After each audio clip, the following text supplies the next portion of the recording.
نحمده ونصلي على رسوله الكريم رب اشرح لي صدري ويسر لي امري واحلل عقدة من لساني يفقهوا قولي۔ سورہ صف کی 4 آیات ہم پڑھ چکے تھے، جس میں اللہ تعالیٰ کی پاکی کے بیان کے فوراً بعد بتایا گیا تھا کہ قول و عمل کا تضاد اللہ کو کتنا ناپسند ہے۔ جیسے انسان زبان سے ایک بات کہے اور کرے کچھ، زبان پر اللہ کی بندگی کا اقرار اور عمل میں اللہ کی نافرمانیاں، اور اس کے مقابلے میں کون اللہ کو محبوب ہیں، کیسے لوگ اللہ کو پسند ہیں، وہ بتایا گیا ہے کہ جو آپس میں محبت رکھتے ہیں، مل کر ایک دوسرے کے ساتھ اللہ کے دین کے لیے جد و جہد کرتے ہیں۔ اور اب بنی اسرائیل کی روش کے ذریعے نصیحت ہو رہی ہے، بنی اسرائیل کی مثال دے کر بات سمجھائی جا رہی ہے آیت نمبر 5 میں۔ اعوذ باللہ من الشیطان الرجیم، بسم اللہ الرحمن الرحیم۔ وَإِذْ اور جب قالا کہا موسیٰ علیہ السلام نے، لِقَوْمِهِ اپنی قوم کے لیے، یا قومی اے میری قوم، لما کیوں، تُؤْذُونَنِی ایذا سے تم کیوں مجھے اذیت دیتے ہو، وقد لما تُؤْذُونَنِی کیوں مجھے اذیت دیتے ہو تم، وقد اور بے شک، تعلمون اور یقیناً تم جانتے ہو، انی یہ کہ میں رسول اللہ کا رسول ہوں، الیکم تمہاری طرف۔ فلما پس جب زاغوا انہوں نے کجروی کی، وہ جب ٹیڑے ہوئے، ازاغ اللہ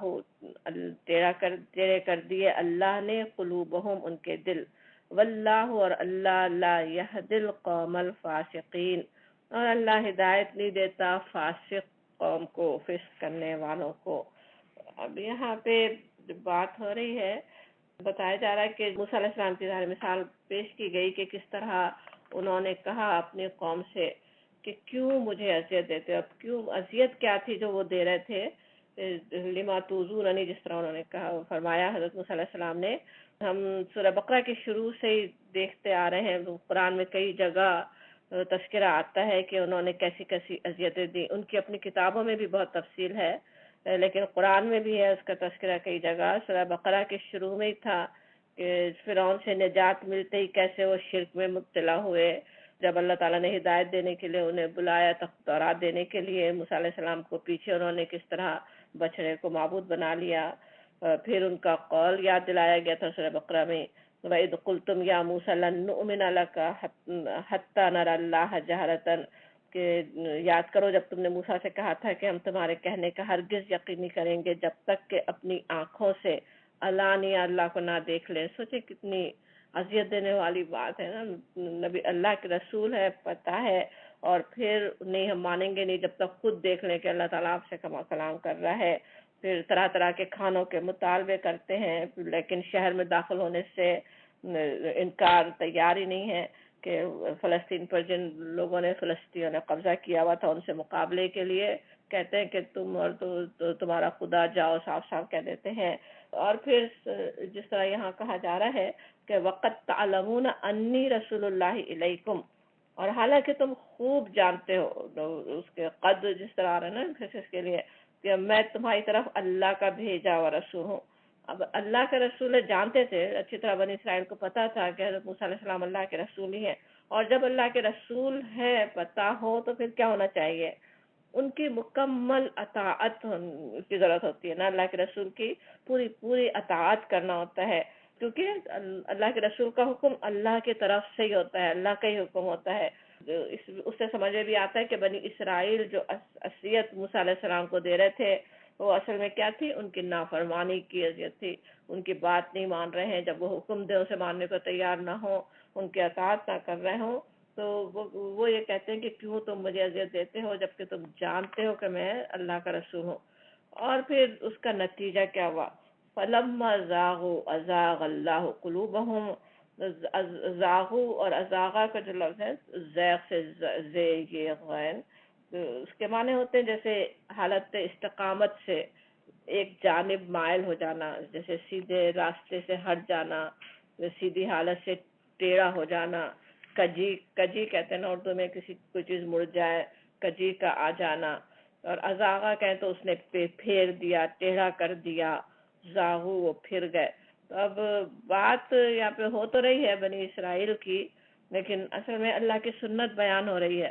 کہ جو اس کے تمام بندوں کے لیے یکساں ہے. کہا جا رہا ہے کہ جب وہ ٹیڑھے ہوئے تو اللہ نے ان کے دل ٹیڑھے کر دیے. جب اللہ نے ان کے دل ٹیڑھے کیے تو کس طرح، جیسے اللہ تعالیٰ،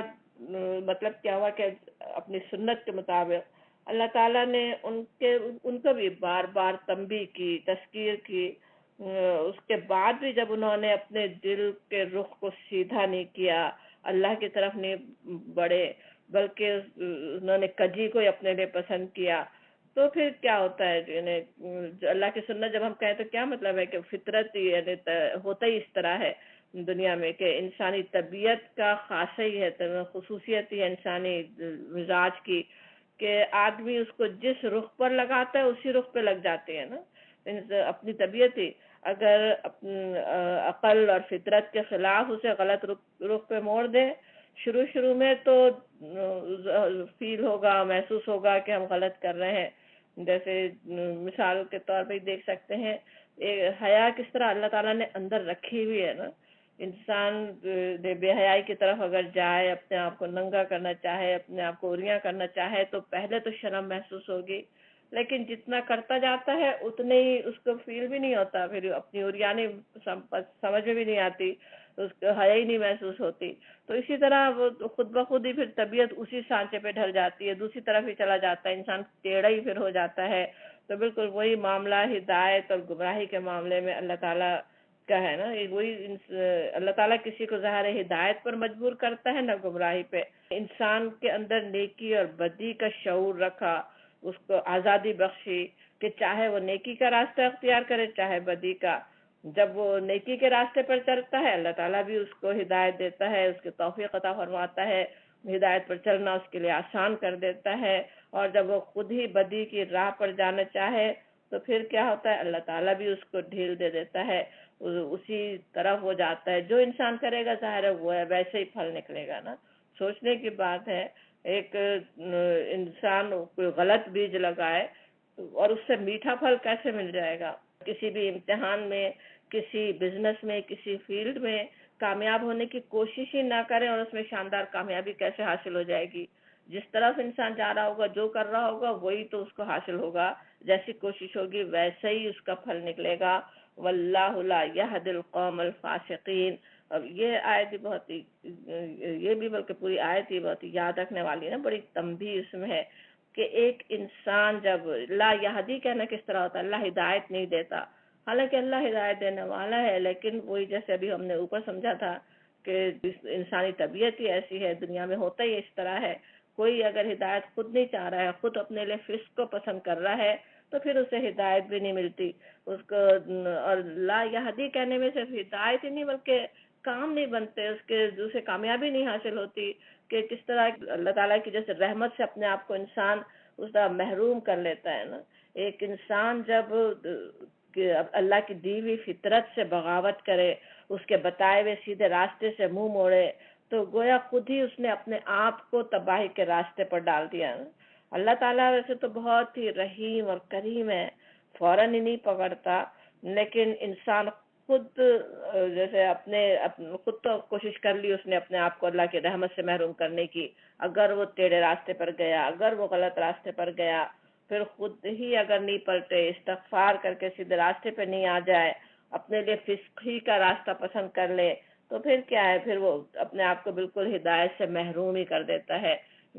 بڑی تنبیہ ہے نا کہ پھر ہدایت نہیں ملتی اگر فسق کے راستے پہ انسان چلتا رہے، مسلسل اپنے لیے فسق کو ہی پسند کر لے. تو اللہ تعالیٰ ہمیں بھی اور ہماری نسلوں کو بھی اس زیغ سے، اس ٹیڑھ سے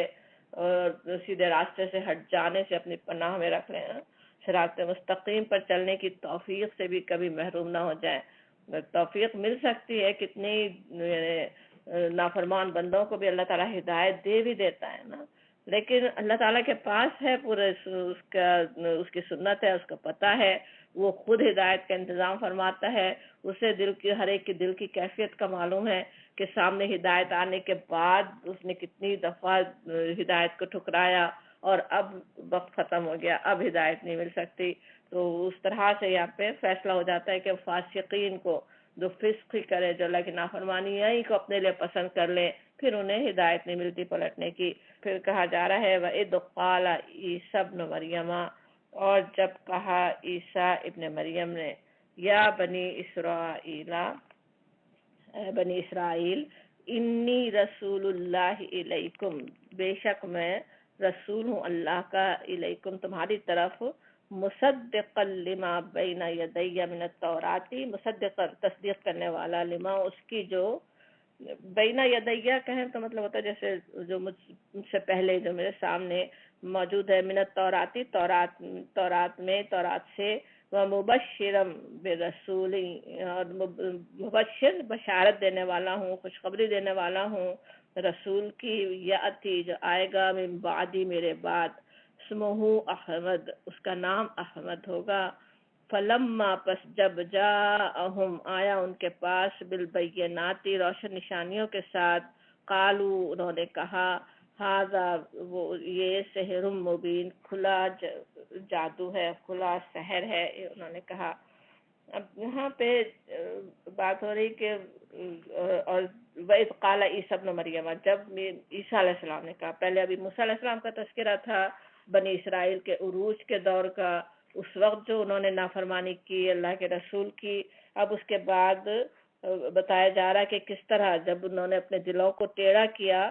تو اس کے اثر سے پھر وہ حضرت عیسیٰ علیہ السلام پر بھی ایمان لانے سے محروم رہے۔ ان کے آخری دور کی بات ہے نا، عیسیٰ علیہ السلام سب سے آخری نبی ہے نا، ان پر بھی ایمان لانے کی انہیں توفیق نہیں ہوئی، اس کا بھی انہوں نے انکار کیا، بلکہ جس آخری نبی کی انہوں نے بشارت دی اس کا بھی وہ انکار کرنے والے ہوئے، ان کی بھی مخالفت انہوں نے کی۔ ایک تو یہ بھی سمجھ میں آتا ہے حضرت عیسیٰ علیہ السلام بنی اسرائیل کی طرف بھیجے گئے تھے، نبی صلی اللہ علیہ وسلم پورے تمام انسانوں کے لیے بھیجے گئے، ناس کے لیے بھیجے گئے، قیامت تک کے انسانوں کے لیے، لیکن عیسیٰ ابن مریم بنی اسرائیل کے لیے بھیجے گئے تھے۔ ان سے انہوں نے کہا میں تمہاری طرف آیا ہوں، رسول اللہ کا رسول ہوں، بتایا وہ، یہاں بھی وہی بات ہے، اللہ کا رسول کہنے سے بات سمجھ میں آتی ہے کہ کس طرح ان کی اطاعت ہونی چاہیے تھی، کس طرح ان کی بات مان لینی چاہیے تھی، لیکن انہوں نے ان کا انکار کیا، اور انہوں نے اپنا کیا تعارف کروایا کہ مصدقا لما بین یدی من التوراۃ، مصدق کہنا کیا ہوتا ہے کہ تصدیق کرنے والا، کئی اس کے ویسے معنی سمجھ میں آتے ہیں۔ ایک تو یہ بھی کہ مصدق کہنا تصدیق کر رہا ہوں، جو کچھ ان کے پاس ہے تورات میں جو پہلے سے ہے میں اس کی تصدیق کر رہا ہوں، اسی طرح سے اللہ کا رسول ہوں، اسی طرح ان کتابوں پر ایمان رکھتا ہوں۔ اور دوسرے معنی یہ کہ بلکہ اس کو اصل معنی بھی سمجھے اکثر مفسرین نے کہ ان بشارتوں کا مصداق ہوں جو پچھلی کتابوں میں حضرت عیسیٰ علیہ السلام کی خبر تھی کہ وہ آئیں گے، ان کے بارے میں بتایا گیا تھا، لوگ انتظار کر رہے تھے عیسیٰ علیہ السلام کا، تو ان بشارتوں کا مصداق ہوں میں، اس لیے مجھ پر ایمان لاؤ، میں وہی نبی ہوں جس کی خبر دی گئی تھی تمہاری کتابوں میں، ایک طرح سے وہ بات انہوں نے کی۔ اور پھر ایک اور بات بھی سمجھی گئی کہ نبی صلی اللہ علیہ وسلم کی بھی خبریں تھیں نا، پچھلی کتابوں میں بھی تھیں، حضرت ابراہیم علیہ السلام کے وقت سے وہ چلی آ رہی تھی، ابھی اگلی صورت میں آئے گا کہ کس طرح اس میں بھی ان کے بھی صحیفوں میں تذکرہ تھا نبی صلی اللہ علیہ وسلم کا، تو اس کی بھی تصدیق کرنے والا ہوں، اس خبر کی بھی میں تصدیق کرنے والا ہوں۔ یہ بھی سمجھ میں آتا ہے کہ مصدقا لما بین یدی من التوراۃ، جو تورات میں خبریں دی گئیں۔ اور اپنا تعارف اور وہ کیا کرواتے ہیں، وَمُبَشِّرًا بِرَسُولٍ یَأْتِی مِن بَعْدِی اسْمُهُ احمد، اور میں بشارت دینے والا ہوں، خوشخبری دینے والا ہوں، اطلاع دینے والا ہوں، کس چیز کی، جو رسول جو آئیں گے میرے بعد جو آئیں گے۔ اور نہ صرف رسول کی خبر انہوں نے دی بلکہ اس کی بھی کہ ان کا نام احمد ہوگا، یہ بھی بات انہوں نے بتائی کہ ان کا نام احمد ہوگا۔ سمجھ میں آتا ہے کہ احمد نبی صلی اللہ علیہ وسلم کا محمد اصل نام ہے، لیکن احمد بھی نام ہے، خود احادیث میں بھی آتا ہے کہ نبی صلی اللہ علیہ وسلم نے اپنا نام بتایا کہ میں محمد ہوں، میں احمد ہوں، بشیر ہوں، ایک مسلم کی حدیث میں اور دوسرے بھی جو مجموعوں میں آئی حدیث، ایک اور حدیث میں بھی اسی طرح جو بخاری مسلم سب میں آتی ہے، اس میں بھی آپ کا قول آتا ہے کہ میں محمد ہوں، میں احمد ہوں، میں حاشر ہوں۔ یہاں پہ اس نام کی بات ہو رہی ہے، اور احمد کے ویسے معنی ہوتے ہیں کہ اللہ کی سب سے زیادہ تعریف کرنے والا احمد ہے نا، کہ زیادہ تعریف کرنے والا، اور ایک معنی یہ بھی کہ وہ شخص جس کی سب سے زیادہ تعریف کی گئی ہو، اور دونوں طرح سے آپ کا یہ نام ہے نا، بالکل جیسے معنی کے لحاظ سے بھی صحیح نام آپ کا ہے، آپ کی ہستی سب سے زیادہ قابل تعریف بھی ہے، اور آپ سب سے زیادہ اللہ کی حمد کرنے والے بھی ہیں۔ تو اس کی خبر دینے کے لیے عیسیٰ علیہ السلام کو بھیجا گیا، آپ کی بشارت بھی دینے والے تھے۔ ایک اہم کام عیسیٰ علیہ السلام کی نبوت کا یہ بھی تھا کہ وہ آنے والے نبی کی خبر دیں، نبی صلی اللہ علیہ وسلم کی خبر دیں۔ تو وہ ان کے ذریعے سے پچھلی کتابوں میں پہلے سے بھی تھا، اس کی بھی تصدیق کی عیسیٰ علیہ السلام نے، اور خود سے بھی بشارت دی کہ وہ آنے والے ہیں۔ اب یہ بات کہ آج کی کتابوں میں وہ ہمیں نظر نہیں آتا کہ کہیں احمد کا نام کے ساتھ آپ کی خبر دی گئی ہو، لیکن ہمارے مفسرین نے خاصی اس پہ بحث کی ہے کہ کس طرح سے انہوں نے نام کو بدل دیا۔ بنی اسرائیل نے ترجمے کرتے تھے نا، تو نام کے بھی ترجمے کر دیے گئے کہیں، اور یہ بھی ہوا کہ تھا بھی جن کی کچھ کتابوں میں محفوظ، انہوں نے پھر اس کتاب کو غائب کر دیا، اس تورات کے نسخے کو غائب کیا، یا یہ کہ بالکل اس کو بدل دیا۔ لیکن پھر بھی جو پیشن گوئیاں موجود ہیں وہ بالکل نبی صلی اللہ علیہ وسلم پہ پوری اترتی ہیں نا، جو کچھ کے بھی اقتباسات ہماری تفسیروں میں ملیں گے کہ کس طرح بشارت دی گئی پچھلی کتابوں میں بھی، اور خاص طور پہ انجیل میں بھی۔ اور پھر کہا جا رہا ہے فَلَمَّا جَاءَهُم بِالْبَيِّنَاتِ، اور پس جب وہ آئے بینات لے کر۔ اب بینات لے کر کون آئے، اس کے لیے ایک تو یہ بھی سمجھا گیا کہ عیسیٰ علیہ السلام کی بات ہو رہی ہے کہ وہ بینات نشانیاں لے کر آئے، کیسے کیسے معجزے لے کر آئے، کھلی نشانی اپنے رسول ہونے کی لے کر آئے۔ اور ایک بات یہ بھی سمجھی گئی کہ نبی صلی اللہ علیہ وسلم آئے جب بینات لے کر، اللہ کے ہر رسول ہی بینات لے کر آتے ہیں، ان کے اپنے وجود ہی ایک بینہ ہوتا ہے، کھلی نشانی ہوتی ہے کہ وہ اللہ کے رسول ہے۔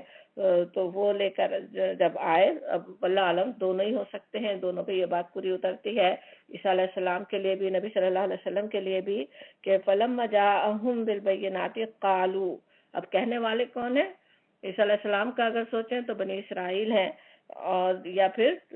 پورے اہل کتاب اگر نبی صلی اللہ علیہ وسلم کا سوچیں تو انہوں نے کیا کہا؟ ھذا سحر مبین، کہ یہ کھلا جادو ہے۔ بنی اسرائیل نے حضرت عیسیٰ علیہ السلام کے جو معجزے دکھا رہے تھے اس کے لیے انہوں نے یہی بات کی کہ یہ تو بس جادو ہے، یہ جادو کر کے دکھا رہے ہیں۔ اور نبی صلی اللہ علیہ وسلم کے لیے بھی یہ بات، سحر کے ویسے ایک معنی جادو کے علاوہ یہ دھوکے کے بھی ہوتے، سحر ہوتے ہی دھوکہ ہی ہے نا، کہ آنکھوں کو دھوکہ دے دیا جاتا۔ تو اس لحاظ سے اگر سمجھا جائے تو وہ اللہ کے رسولوں پہ یہ بات تو کہی گئی نا ہمیشہ ہی کہ وہ دھوکہ دے رہے ہیں، وہ خود اللہ کے رسول نہیں ہیں، بس لوگوں کو دھوکہ دے رہے ہیں۔ تو وہ بات انہوں نے کی کہ قالوا ھذا سحر مبین، کہ یہ تو بس کھلا جادو ہے، انہوں نے کہہ دیا۔ اب یہاں پہ جو عیسیٰ علیہ السلام کی جو بشارت ہے وہ ویسے تو پچھلی کتابوں میں بھی تھی، لیکن ان کا ایک جیسے ایک تو انہوں نے اپنا خاص اپنی نبوت کے مقصد کے تحت بتایا کہ میرا اس لیے میں آیا ہوں کہ اس کی بشارت دوں۔ دوسری بات یہ کہ صاف صاف پتہ بھی چل گیا، زمانہ بھی پتہ چل گیا کہ عیسیٰ علیہ السلام کے بعد ہی آنے والے ہیں نا، من بعدی، میرے بعد آنے والے ہیں۔ اور یہ کہ آپ کے نام بھی بتا دیا، آپ کے اس میں گرامی بھی بتا دیا کہ وہ جن کی تعریف کی گئی،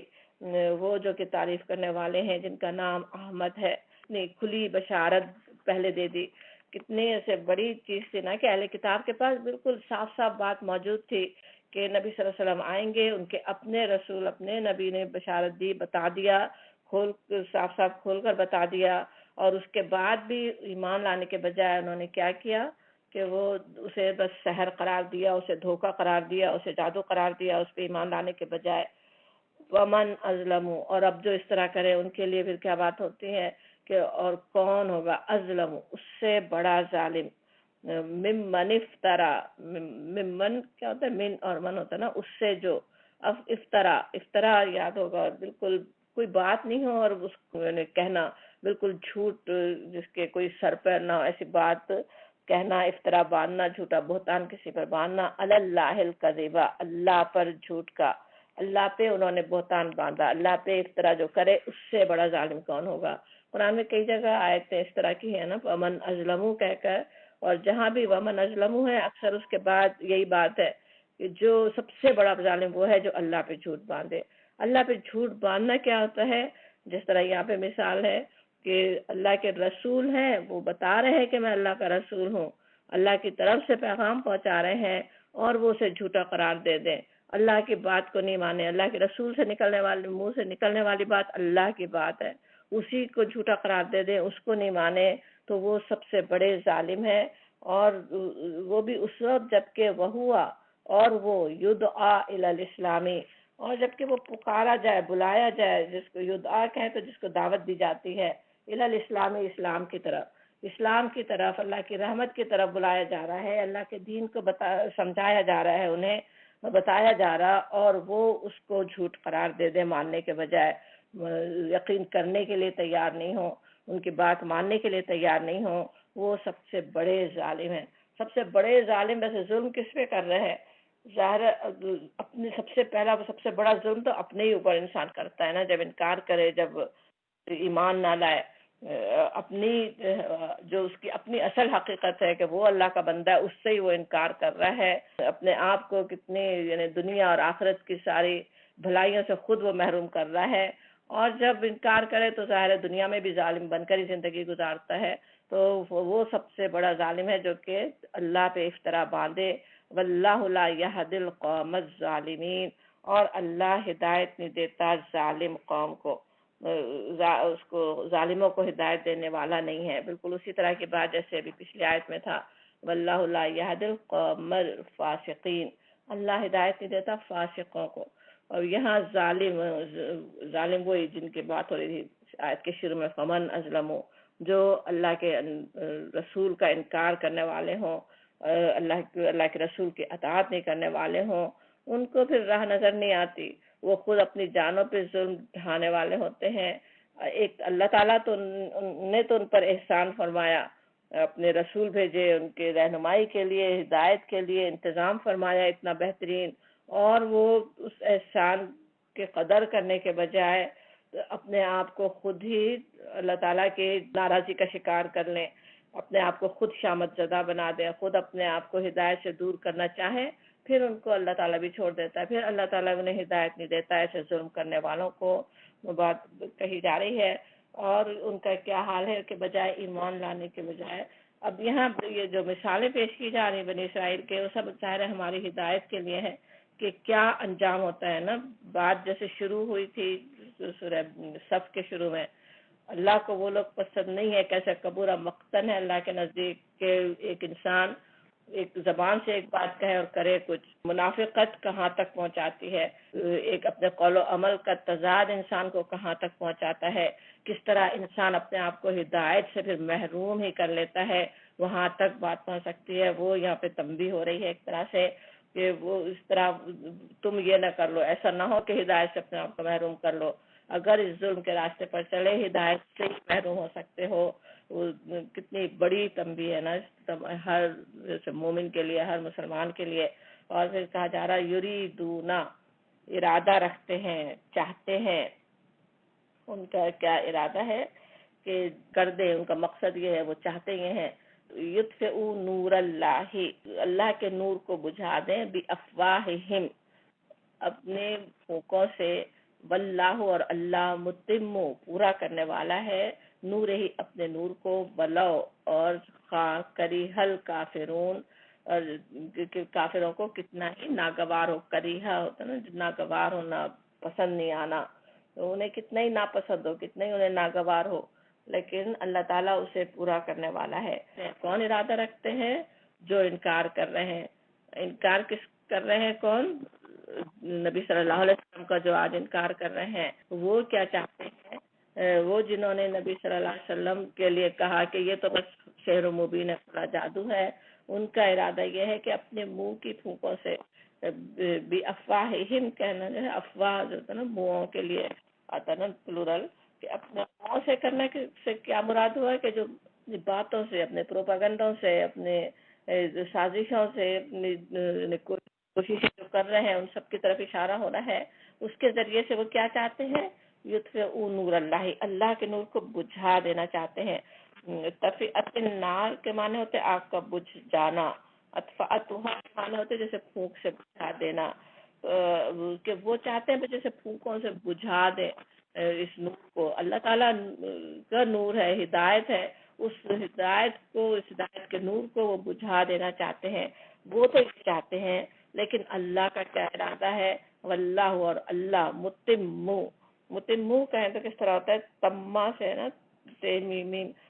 تمام ہو جانا، پورا ہو جانا، کسی چیز کا اس کی حد پر پہنچ جانا، مکمل ہو جانے کے لیے کہا جاتا ہے نا. تو واللہ متم نورہ، اللہ تو اپنے نور کو مکمل کرنے والا ہے. وہ نور ہدایت پورا کا پورا پہنچنے والا ہے. اللہ کے دین کا نور جو ہے وہ دنیا میں پھیل کر رہے گا، پوری طرح سے پھیل جائے گا. اس کی یہاں پہ خوشخبری دی جا رہی ہے. اور یہ خوشخبری بھی کس وقت دی جا رہی ہے؟ سوچنے کی بات ہے. جب یہ آیات نازل ہوئی ہیں مدینے میں ایک چھوٹی سی بستی میں اسلام کس طرح سے بالکل ایک ٹمٹماتے ہوئے چراغ کے مانند تھا، اور جسے بجھا دینے کے لیے پورا عرب تلا ہوا ہے کہ اسے مٹا دیں. اس کی کیسی سازشیں ہو رہی ہیں، کیا کچھ باتیں ہو رہی ہیں، سارے دشمن مل کر آپس میں کر رہے ہیں کہ اسے بالکل مٹا دیں اسلام کو دنیا سے ہی. اور اس وقت اللہ تعالیٰ کی طرف سے پیشن گوئی کس طرح مومنوں کو اطمینان دلانے کے لیے ہے. اس وقت کے لیے تو تھی ہی، اللہ کے رسول جب ہوں تو دین کو، اللہ کے دین کو مکمل ہونا ہی ہوتا ہے. اللہ کا نور آ کر ہی رہتا ہے. اللہ تعالیٰ کی ضرور ہی تائید اللہ کے رسول کے ساتھ پوری طرح سے ہوتی ہے. لیکن اللہ کے رسول کی اگر جو بات ماننے والے ہوں، اللہ کے رسول کے اطاعت پر قائم ہونے والے ہوں، اسی طرح سے اللہ کے دین پر چلنے والے ہوں، ان کے لیے بھی اسی طرح ہے. اللہ تعالیٰ کی مدد، اللہ کی تائید ان کے ساتھ ہوتی ہے نا. تو وَلَوْ كَرِهَ الْكَافِرُونَ، سارے کے سارے کافر، کتنی طاقت رکھنے والے اس وقت کافر ہیں، چار طرف سے گھیرے ہوئے، مدینے کے چار طرف یہود قبائل موجود ہے جو کیسے جا کے مشرکین کے ساتھ مل کے سازشیں کر رہے ہیں، ترغیب دے رہے ہیں حملے کرنے کی، اپنی مدد کا انہیں اطمینان دلا رہے ہیں. ادھر سے مشرکین قبائل آپس میں مل کر کوششیں کر رہے ہیں. وہ سارے کے سارے کافر کتنی کوشش کر لیں، لیکن اللہ تعالیٰ کی طرف سے اللہ کے بندوں کے لیے، اللہ کے نیک بندوں کے لیے کیسا اطمینان ہے. وہ کچھ بھی کر لیں، اللہ اپنے نور کو مکمل کرنے والا ہے. اس نور کو پکڑے تو صحیح اللہ کے نیک بندے، اس نور کو پھیلانے کی کوشش تو کریں. اس نور پہ پورا، اللہ کے دین پہ پورا ایمان ہو جیسا ہونا چاہیے.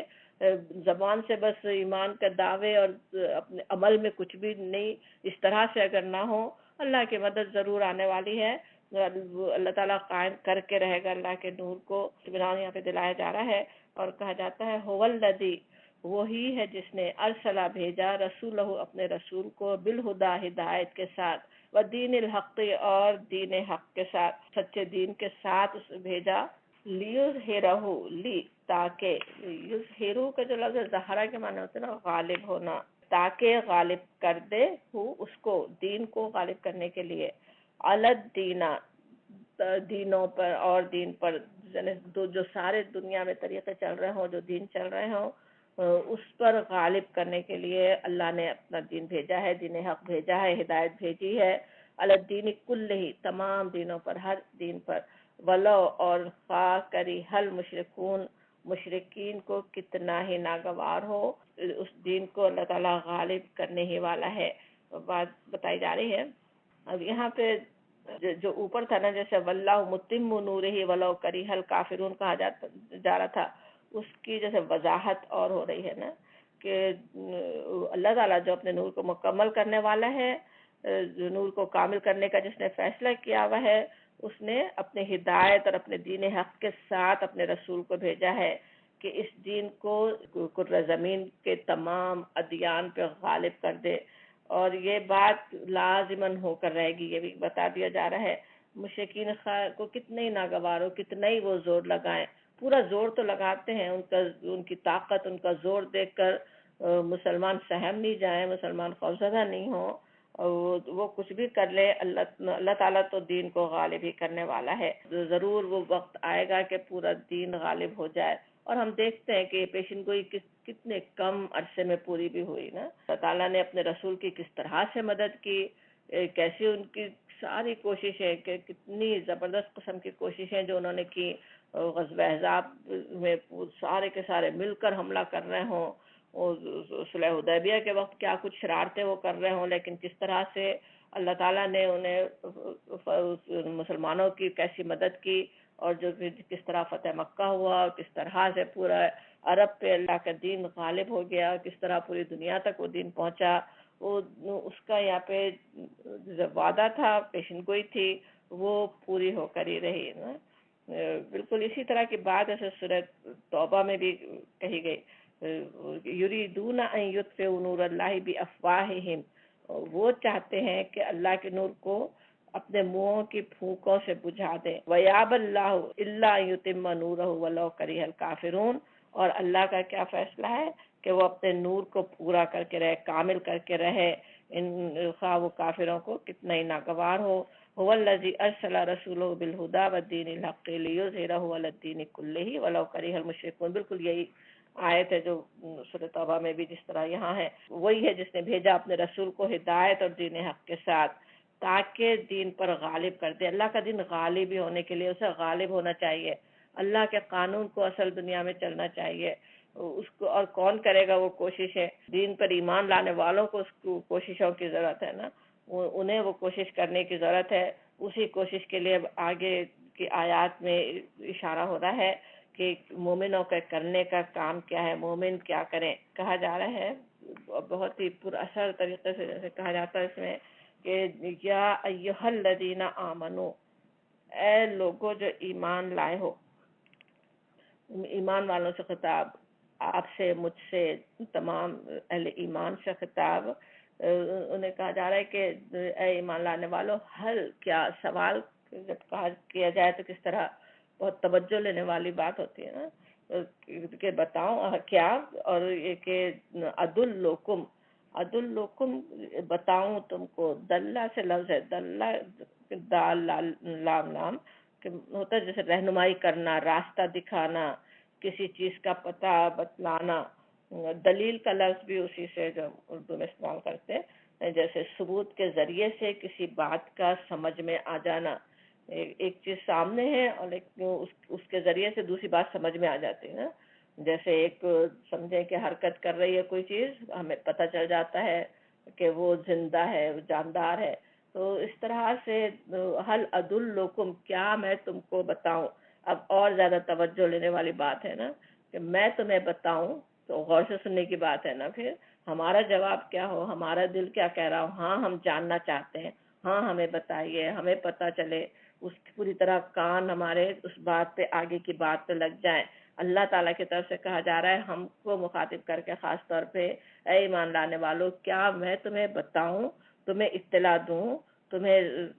صحیح طرح سے بتاؤں کیا چیز، الا تجارت، تجارت، تم کو وہ تجارت بتاؤں۔ اور زیادہ توجہ کی بات ہے، تجارت کس طرح انسان کے لیے کیسی پسندیدہ چیز ہے نا؟ تجارت کے ذریعے سے کیا کوئی بارگین مل رہی ہے، کوئی بہترین چیز مل رہی ہے، وہ الا تجارت تمہیں بتاؤں، اور اس تجارت بھی کیسی تجارت، تنجیکم، تنجیکم جو تم کو نجات دے، تم کو من عذاب علیم، عذاب علیم سے، دردناک عذاب سے۔ کیسی جیسے ترغیب ہے نا اس پوری آیت میں کہ آگے کی بات سمجھنے، اس پر عمل کرنے کے لیے ہم میں سے کون ہے جو ایسی تجارت نہ چاہیں جو عذاب علیم سے نجات دے دے، جو عذاب علیم سے، دردناک عذاب سے جو بچانے والی ہو، اس سے بچنے کی کون نہیں چاہے گا نا۔ اب تجارت سوچیں کیا چیز ہوتی ہے نا، جس میں آدمی اپنا مال، اپنا وقت، اپنی محنت، اپنی صلاحیتیں، اپنے دماغ، ذہانت، سب کچھ لگاتا ہے نا، اور کس لیے لگاتا ہے کہ اس سے نفع حاصل کرے۔ تو اب یہاں اس کو ایمان لانے کو، اب آگے ویسے جو آیت آ رہی ہے اس سے پتہ چلے گا کہ وہ کون سی کیسی تجارت ہے، کیا چیز ہے، لیکن یہاں سے آگے کی بات سننے کی بڑی ترغیب اس آیت سے مل رہی ہے کہ تمہیں بتاؤں، اس کو تجارت سمجھنے کی ضرورت ہے۔ اور بات یہ کہ وہ جو عذاب علیم سے نجات دے دے، عذاب علیم سے نجات دے دے تو کس طرح سمجھ میں آتا ہے نا کہ یعنی غور کرنے کی جو بات ہے وہ یہ کہ یہ نہیں کہا جا رہا کہ یہ کام کرو گے تو کیسا بلند مقام حاصل کر لو گے، آگے اس کی بھی بات ہے ویسے کہ کیا کچھ ملے گا، لیکن اس آیت میں کہا یہ جا رہا ہے کہ یعنی جیسے سب سے بیسک چیز ہے نا اپنے آپ کو عذاب علیم سے بچانا، اور اس سے بچا لے ایک مومن اپنے آپ کو، اس کی فکر تو اس کو یہ رہتی ہے کہ اپنے آپ کو دردناک عذاب سے بچا دے، کہیں ایسا نہ ہو کہ میں عذاب میں گرفتار ہوں، اور اس کے آگے پھر ظاہر سبھی کچھ حاصل ہو سکتا ہے اگر اپنے آپ کو عذاب سے بچا دے۔ یہ بھی سمجھ میں آتا ہے کہ وہ کام اگر نہیں کریں جو آگے بتایا جا رہا ہے تو کیسے عذاب علیم کا خطرہ ہے، دردناک عذاب کا خطرہ ہے، یہ بھی سمجھ میں آ رہا ہے۔ اور کیا ہے کرنے کا کام؟ تؤمنون باللہ ورسولہ، ایمان لاؤ اللہ اور اس کے رسول پر۔ اگرچہ بات کیسے کہے گی؟ تؤمنون باللہ، جو ایمان لاتے ہیں اللہ اور اس کے رسول پر، لیکن اس کو حکم کی طرح ہی لیا گیا ہر ترجمے میں، آپ دیکھیں گے ایمان لاؤ اللہ اور اس کے رسول پر، کیونکہ پہلے کہا گیا تھا نا کہ بتاؤ، اور کیا بتایا جا رہا ہے کہ اللہ اور اس کے رسول پر ایمان لانا پہلی چیز ہے۔ خطاب یا ایھا الذین آمنو سے ہی تھا، ایمان لانے والوں سے ہی تھا، اور ان کو پھر ایمان لانے کے لیے جب بات کہی جائے تو کیا سمجھ میں آتا ہے نا کہ کیسا ایمان لانا خلوص کے ساتھ، جس طرح اس صورت کی تھیم جیسے چل رہی نا شروع میں سے، کہ زبانی دعویٰ نہیں ہو، صرف زبان سے نہیں بول رہے کہ ایمان لائے، بلکہ اس کے لیے قربانیاں کرنے کے لیے بھی تیار ہوں، اس کے لیے کچھ کرنے کے لیے بھی تیار ہوں۔ تو تؤمنون باللہ ورسولہ، اور ساتھ اس اللہ کے رسول پر ایمان لائے، اور کیا ہے؟ وتجاہدون، اور جہاد کرو، فی سبیل اللہ، اللہ کی راہ میں، اموالکم وانفسکم، اپنے اموال اور اپنے انفس سے۔ تجاہدون جو ہے الجہدہ سے ہے نا، الجہد وہ ہوتا ہے جیسے وسعت اور طاقت، تکلیف اور مشقت کے لیے لفظ آتا ہے جہدہ کا، قرآن میں دوسری جگہ آتا بھی ہے، کسی جگہ مشقت کے لیے، بہت ہی محنت کے لیے، تکلیف کے لیے بھی۔ تو مجاہدہ کہیں تو ہوتا ہے جو انتہائی کوشش اپنی وسعت اور طاقت کے مطابق جو انسان کرے ہیں، وہ اللہ کی راہ میں کرنے کی اصل بات ہو رہی ہے، وہ کوشش۔ تجاہدون فی سبیل اللہ باموالکم وانفسکم، اور اپنے مال سے بھی اور اپنے انفس سے، اپنی جانوں سے بھی اللہ کی راہ میں مال بھی لگائے، اللہ کے خوشنودی کے لیے، اللہ کے دین کے لیے، دین کو اللہ کے بندوں تک پہنچانے کے لیے، دین کو غالب کرنے کے لیے، اور اپنی جان، اپنا وقت بھی صرف کرنا، اپنی محنت لگانا، اپنی جان کے قربانی تک بھی کبھی ضرورت پہنچ سکتی، لیکن اس کی ضرورت ہر وقت نہیں ہوتی کہ جان دینا ہی ہو، کوئی جہاد ہی کرنا پڑے، تلوار ہی اٹھانا پڑے، قتال ہی کرنا پڑے، لیکن اصل چیز جو ہے وہ یہ کہ ہر وقت ہی ہر مومن کو ہر وقت ہی مجاہدہ کرنا ہے نا، اپنی وقت، اپنی محنتیں، اپنے وسائل، اپنی صلاحیتیں دین کے لیے استعمال کرے۔ اب یہاں اسے تجارت سے تشبیہ دی گئی، تو سوچنے کی بات ہے کسی بھی تجارت کے میں کامیاب ہونے کے لیے کیا ضروری ہوتا ہے نا، کس طرح سب سے پہلے انسان اپنا دماغ لگاتا ہے نا کہ کس طرح کروں، کیا کام کروں، کون سی تجارت شروع کروں، کہاں پہ کون سی چیز نفع دینے والی ہے، کس وقت کس چیز کی ضرورت ہے، کس طرح لوگوں کو متوجہ کیا جا سکتا ہے، جو بھی ٹرینڈ چل رہا ہو دنیا میں کس طرح اسی کے لحاظ سے تجارت شروع کرتا ہے نا انسان۔ آج ہیلتھ کی لوگوں کو فکر ہے، ہیلتھی کھانوں کی فکر ہے، کیسی کیسی تجارتیں چمک رہی ہیں ہیلتھ کے نام پہ، اور اسی طرح سے دین کی جو تجارت ہے، لوگوں کو کیا ضرورت ہے، کیا چاہ رہے ہیں، کس چیز کے لیے پریشان ہیں، وہ بات کرنا، وہ اس طرح سے دین کو پہنچانا، اور شروع میں تو کوئی نفع لینے کے بجائے کیسے انسان کو کسی بھی تجارت کے لیے پیسے ہی لگاتے رہنا ہوتا ہے نا، محنت لگانا ہوتا ہے، اور صرف پیسہ لگا کے اپنا بزنس کسی اور کے حوالے کر دے تو بات نہیں بنتی ہے، اور کتنا بڑا خسارہ ہی ہو سکتا ہے۔ تو اسی طرح سوچنے کی بات ہے کہ اپنی زندگی کی جو سب سے اہم تجارت یہاں پہ جو بتائی جا رہی ہے، اس کے لیے ہمیں کیا کچھ کرنے کی ضرورت ہے۔ سب سے پہلے دماغ سے سوچنا کہ کیا میں کروں، کیا کر سکتا ہوں، آج کیا ضرورت ہے اللہ کے دین کے لیے، میری صلاحیتیں کس طرح کام آ سکتی ہیں، میں کیا کر سکتا ہوں، کیا کر سکتی ہوں، اور اس کے دنیا کے سامنے سوچیں، اس کے مقابلے میں اگر انسان اہل ایمان اپنی اپنی زندگیوں میں مصروف رہ جائے، دنیا کے سامنے اپنے دین کا تعارف کروانے کے لیے خود دن رات محنت نہ کریں، تو وہی ہوتا ہے جو آج ہو رہا ہے نا، کہ لوگ کیسی کیسی غلط فہمیوں کا شکار ہو جاتے ہیں نا، دین کے خلاف شیطانی کوششیں عروج پہ پہنچ جاتی ہیں. آخرت کے عذاب علیم سے پہلے دنیا میں دردناک عذابوں میں مبتلا ہو سکتے ہیں. اور وہی ہو رہا ہے نا. اتنے سارے مسلمان، سوچیں اس کرۂ زمین پہ آج کتنے سارے مسلمان ہیں. تعداد و شمار اکثر آتے بھی رہتے ہیں، پڑھے بھی ہوں گے آپ سب نے بھی. سوچے تو پتہ چلے اتنے سارے جو مسلمان اس دنیا میں بس رہے ہیں، ان میں سے ہر ایک نہیں بھی تو ایک بڑا گروہ اگر آج کوشش کر رہا ہوتا اللہ کے دین کی صحیح تصویر اللہ کے بندوں تک پہنچانے کے لیے، جہاں رہ رہے ہوں وہاں اپنے کردار سے، اپنے اعمال سے، اپنے نمونے سے، اپنی زبان سے، اپنی صلاحیتوں سے، اپنے پیسوں سے پوری کوشش اگر کر رہے ہوتے تو آج کتنا کیا صورت ہو سکتی تھی نا. جو آج اتنا اسلام بھی ذلیل ہو رہا ہو، مسلمان بھی ذلیل ہو رہا ہو، اس سے بالکل اپوزٹ صورتحال ہو سکتی تھی. اور وہی چیز یہاں ترغیب دلائی جا رہی کہ وہ کرو اے لوگوں. جو پہلے چیز اللہ اور اس کے رسول پر ایمان لاؤ. ایمان لانے والے ہو پھر اس کے اللہ کے راستے میں مجاہدہ کرو، اپنے اموال سے بھی، اپنے انفس سے بھی، اپنی جانوں سے بھی کوشش کرو. اور پھر کہا جاتا ہے کہ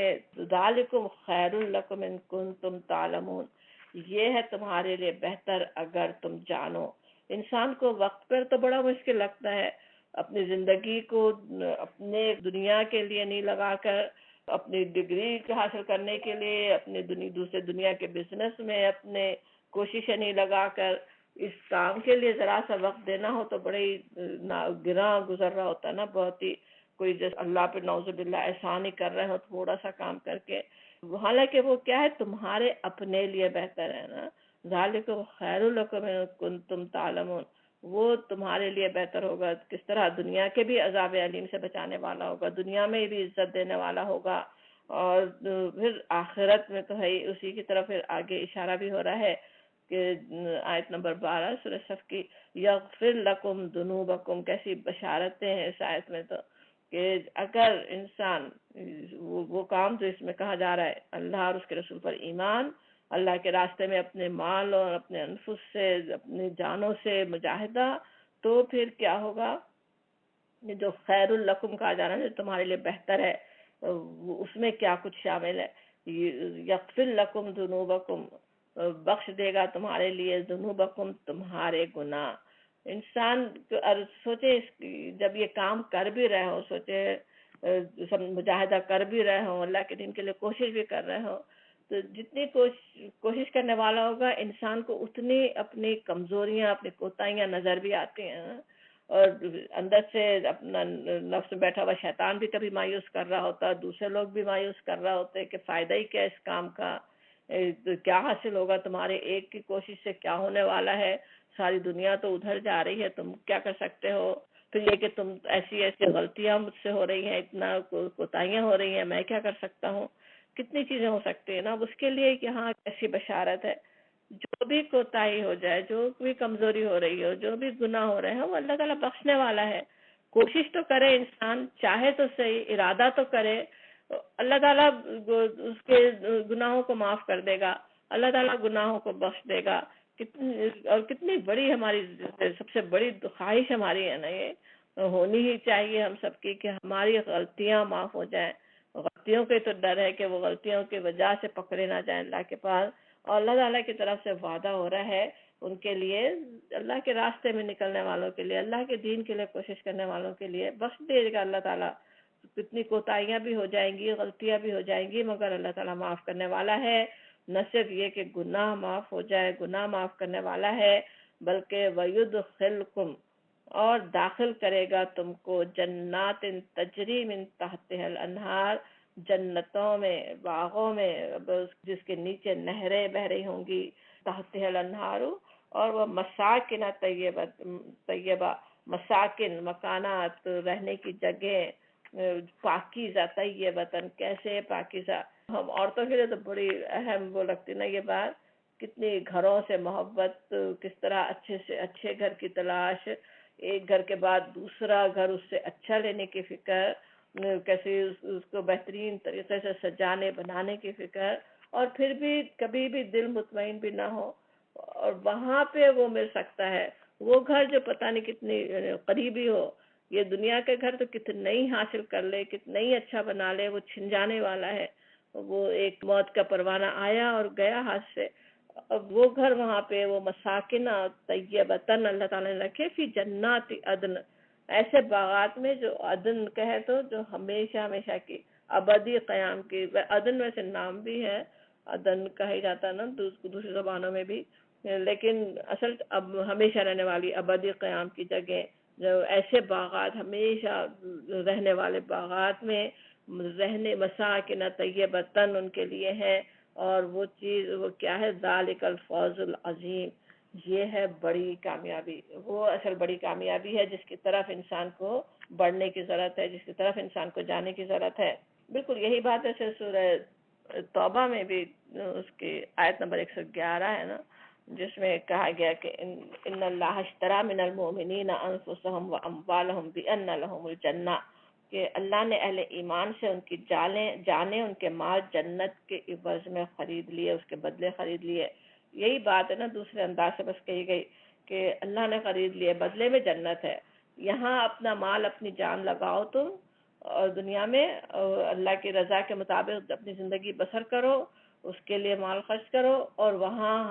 جنت کا وعدہ اللہ تعالیٰ فرماتا ہے. یہاں اس کو اور زیادہ تفصیل سے ہے، مساکن طیبۃ فی جنات عدن ذالک الفوز العظیم، یہ ہے بڑی کامیابی. دنیا میں انسان کیسی کامیابیاں چاہتا ہے، اپنی تجارت کامیاب ہو، اپنے اولادوں کی کامیابی، اپنی کامیابیاں، اپنے کیسے کیسے ایمبیشنز دنیا کے ہوں جس میں کامیابیاں چاہے، لیکن وہ ہے الفوز، ہے وہ ہے اصل کامیابی ہے اور بڑی کامیابی ہے، وہ ہے اصل جس کی طرف انسان کو بڑھنے کی ضرورت ہے، جس کو حاصل کرنے کی کوشش کرنے کی ضرورت ہے. وَأُخْرَى تُحِبُّونَهَا، اور اللہ تعالیٰ کو پتہ ہے کہ انسان کس طرح قریبی چیز بھی چاہتا ہے نا، تو وہ کہا جا رہا ہے وہ بھی ہے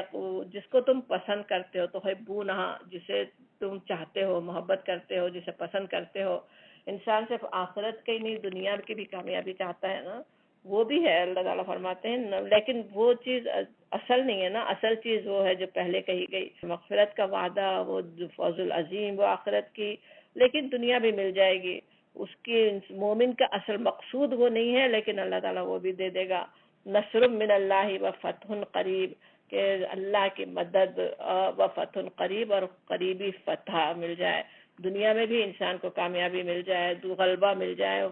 کفار پر. نصر من اللہ و فتح قریب و بشر المومنین، اور بشارت دے دو مومنین کو. سورۃ توبہ میں بھی ابھی آیت ہم یاد کر رہے تھے، آیت نمبر 111، اس کے بعد مومنین کی صفات ہے، پھر آگے وہ یہی بات ہے وبشر المومنین، بشارت دے دو مومنین کو. ایسے اللہ کی طرف سے خوشخبری دی جاتی، وہ جو اس طرح ایمان لانے والے ہوں، نیکیاں کرنے والے ہوں، ان کے لیے دنیا کی بھی بشارت ہے. یا ایھا الذین آمنو، اے لوگو جو ایمان لائے ہو،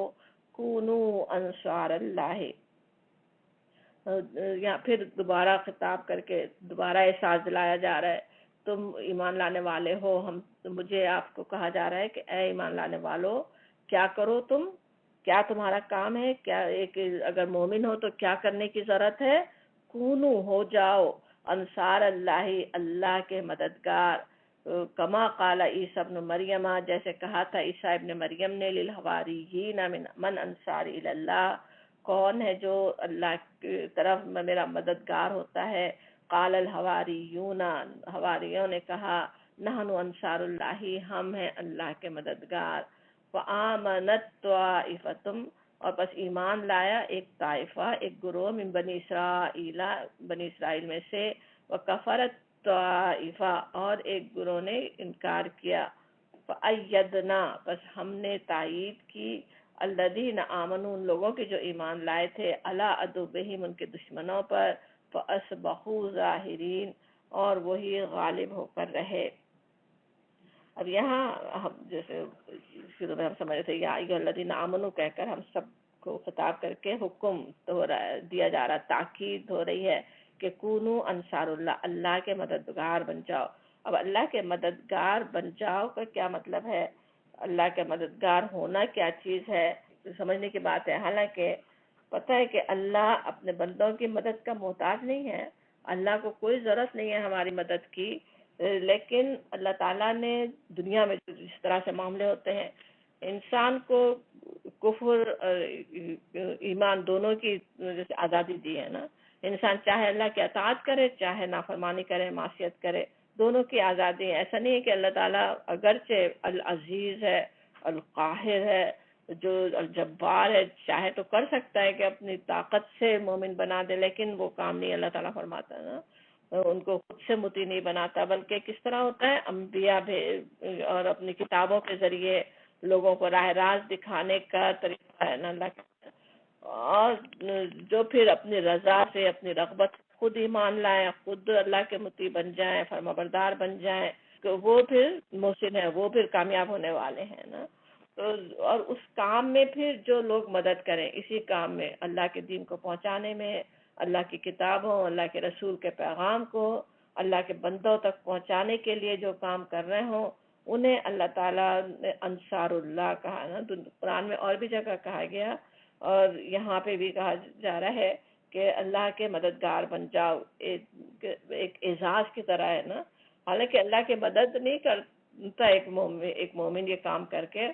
خود اپنے لیے، اپنی فوز العظیم کے لیے کام کر رہا ہوتا ہے، اپنے آپ کو اپنے گناہوں کی بخشش کے لیے کام کرتا ہے۔ اللہ کا کام تو بندے نہیں بھی کریں تو ہو جاتا ہے، لیکن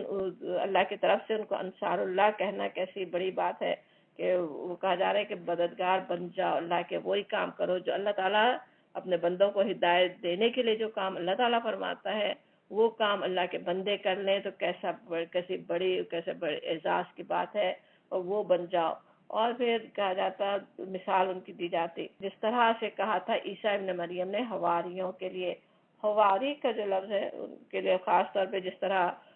نبی صلی اللہ علیہ وسلم کے ساتھیوں کے لیے صحابہ کا لفظ ہے، اس طرح ان کے لیے حواری کا لفظ ہے نا۔ اگرچہ ان کی کتابوں میں ان کے لیے کہیں شاگرد کا لفظ تھا، بعد میں ان کو رسول بھی کہا گیا، یعنی عیسیٰ علیہ السلام کی طرف سے بھیجے جانے والے لوگوں کی طرف، لیکن قرآن نے ان کے لیے حواری کہا۔ حواری کے معنی ویسے حور کا جو لفظ ہے اس کے معنی سفیدی کے ہوتے، دھوبی کو بھی حواری کہا جاتا ہے کہ وہ کپڑے دھو کر سفید صاف کر دیتا ہے نا، تو اس سے بالکل جو خالص چیز ہو جس میں کوئی اور ملاوٹ نہیں ہو اس کو بھی حواری کہا جاتا۔ تو ایک طرح سے جب حواری کہا جائے تو اس کے اللہ کے دین کے لیے یہ کہ بالکل کسی کے لیے مخلص ہونا، اور بہت ہی سرگرمی سے، بہت پرجوش حامی، حمایت کرنے والے، ان کے لیے بھی حواری کا لفظ آتا ہے کہ وہ حمایت کرنے والے ہوں، اور وہ اسی طرح سے تھے نا عیسیٰ علیہ السلام کے لیے ان کے حواری، کہ ہمیں پتہ ہے کہ کتنی چھوٹی سی ان کی تعداد تھی، صرف 12 حواریوں کے بارے میں آتا ہے نا، جن میں سے ایک کا بلکہ یہ بھی آتا ہے کہ وہ منافق بن گیا، تو کتنے جیسے 11 حواریوں کے ذریعے سے اب وہ آ رہا ہے کہ یہاں پہ جو طائفہ آ رہا ہے کہ فآمنت طائفۃ من بنی اسرائیل، ایک چھوٹا سا طائفہ تھا، وہ چھوٹا سا گروہ تھا، اور یہ جو کفر کرنے والا طائفہ تھا وہ کتنا تھا، پورے سارے کے سارے بنی اسرائیل وہ کفر کر رہے تھے، اور اللہ تعالیٰ کی تائید جس کے ساتھ فأیدنا الذین آمنوا، ایدہ کہیں تو کس طرح ہوتا ہے نا؟ تقویت دینا کسی کو، تو قوت دینا کسی کے لیے، اس کی مدد کرنا، تائید کرنا، تو اللہ تعالیٰ نے ان کی مدد کی، مدد ان کے ساتھ تھی، چھوٹا سا گروہ، اور ان کی جب اللہ نے تائید کی تو پھر کیا ہوا، وہی غالب ہو کر رہے۔ سوچے اتنے سے لوگ ایمان لائے، اتنے سارے لوگوں نے کفر کیا، اور وہ جو حواری تھے نا کتنے خلوص سے انہوں نے کام کیے، کتنے خلوص کے ساتھ جو انہوں نے کوششیں کی اللہ کے دین کو اللہ کے بندوں تک پہنچانے کے لیے، کس طرح سے انہوں نے کوششیں کی، کتنی بڑی وہ کوششیں انہوں نے اس وقت کی ہوں گی نا، جس کا آج تک بھی ہم آثار دیکھتے ہیں کہ اپنے مشن کے لیے کیسی کیسی کوششیں کر رہے ہوتے ہیں نا عیسائی، اپنی پوری زندگیاں سوچیں، اپنے سارے آرام سب کچھ چھوڑ کے جا کے افریقہ کے، انڈیا کی، وہ کہاں کی صحبتیں سہ کر وہاں اپنے دین کو پہنچانے کے لیے کیسی کیسی کوششیں کر رہے ہوں، اپنا مال لگا رہے ہوں، اور جب کوششیں جو انسان جو کرتا ہے اس کا وہ نتیجہ نکلتا ہی ہے نا، تو وہ ہی غالب ہو کر رہے۔ کس طرح آج کے یہودیوں پہ بھی وہ غالب ہیں جو انکار کرنے والے تھے، اور جو پر ایمان لانے والوں میں ویسے دونوں ہی شامل ہیں، عیسیٰ علیہ السلام پہ عیسائی بھی اور ایمان لانے والے اہل ایمان بھی، نافرمان بھی، ظاہر ان پر ایمان رکھتے ہیں عیسیٰ علیہ السلام پہ، وہ غالب ہو کر رہے، ان کی تعداد آج بھی زیادہ ہے ان سے جنہوں نے انکار کیا تھا۔ تو اس طرح سے اللہ کی مدد آتی ہے، تھوڑے سے ہوں مگر مخلص ہوں، پوری کوشش کرنے والے ہوں، جس طرح ان واریوں نے کی اس طرح سے آج بھی سوچیں ہمارے لیے یہاں پہ اللہ تعالیٰ نے بہترین مثال پیش کر دی نا کہ اس طرح سے تمہیں بننے کی ضرورت ہے، اس طرح کی تمہیں کوششیں کرنے کی ضرورت ہے، وہ تم کرو، غلبہ تمہارے لیے ہے، تو تم اس پہ غالب ہو سکتے ہو۔ کفار آج کتنی بڑی تعداد میں چاہے نظر آ رہے ہوں، ان پہ غلبہ اللہ تعالیٰ عطا فرما سکتا ہے۔ انشاءاللہ ہم اللہ کے دین کے لیے اپنی پوری کوششیں، جتنی اللہ نے ہمیں صلاحیتیں دی ہیں، جتنی ہمیں اللہ نے توفیق دی ہے، جتنی زندگی دی ہے، اس میں انشاءاللہ ہم خود سوچنے سمجھنے والے ہوں کہ کیا ہم کریں، کیا ہم کوششیں کریں، اپنی اولادوں ہی کی ایسی بہترین تربیت کریں، وہ اللہ کے دین کو لے کر آگے پہنچنے والے ہوں، اور خود ہم کیا کر سکتے ہیں، اپنے آپ کو ہم کیا سکھائیں، کیا اپنی تربیت کریں، کون سی صلاحیتیں ہم حاصل کریں جس سے ہم اللہ کے دین کو اللہ کے بندوں تک پہنچا سکیں، وہ سب ہمیں سوچنے اور کرنے کی ضرورت ہے۔ اللہ تعالیٰ اپنی رحمت سے ہماری مدد فرمائے، اور جو کوتاہیاں، جو کمزوریاں